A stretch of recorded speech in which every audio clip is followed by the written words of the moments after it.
table des groupes de femmes de Montréal. J'ai été invitée à venir donner le témoignage du partenariat que la table des groupes de femmes de Montréal a eu avec l'Association des femmes de la Médina à Dakar. En fait, c'est Carrefour Canadien International qui nous a interpellés parce qu'une des femmes voulait voir comment on travaillait au niveau de la politique municipale et du rôle des femmes en politique municipale. Et à Montréal, on était à peu près le seul groupe qui travaillons vraiment depuis plusieurs années sur ce sujet-là. Alors au début, la FEM avait des besoins bien particuliers. C'était vraiment soutenir un groupe de Médinoises pour qu'elles se présentent aux prochaines élections municipales qui avaient lieu en 2009. Et par la suite, de créer un réseau d'appartenance entre ces élus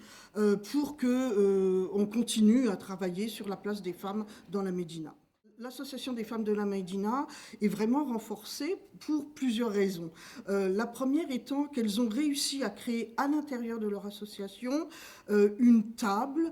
où siègent l'ensemble des élus de femmes de la Médina, mais aussi les leaders de la FEM et des femmes qui s'impliquent au niveau citoyen. Alors, ce n'est pas simplement les élus, c'est vraiment l'ensemble de la société qui est prise en considération dans cette table de concertation. Les facteurs de succès dans ce partenariat avec l'Association des femmes de la Médina, ça a été d'abord la planification vraiment de ce qu'on voulait réaliser, autant pour nous, la table des groupes de femmes à Montréal, et que l'Association des femmes de la Médina, avec qui on devait travailler, de quelle manière,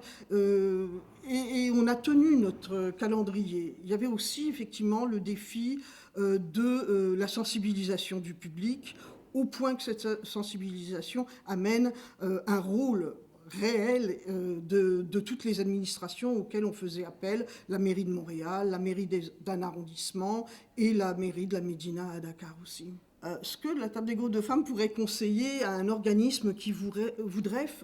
participer à un partenariat au niveau international, je dirais le premier de ne pas prendre à la légère, c'est-à-dire de vraiment vouloir s'impliquer parce qu'on déclenche beaucoup d'attentes et c'est toujours négatif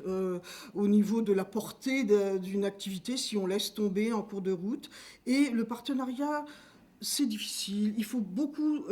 travailler, beaucoup de patience de part et d'autre, parce que les insatisfactions sont autant de la part des groupes du Sud que des groupes du Nord parfois, mais aussi avoir vraiment le sentiment de s'impliquer, et pas juste des personnes impliquées, mais les institutions en tant que telles. Ce que je voudrais qu'on se souvienne de la présentation, c'est que c'est un défi extraordinaire et qu'on apprend beaucoup, qu'on s'enrichit énormément à faire des échanges internationaux, que ça vaut vraiment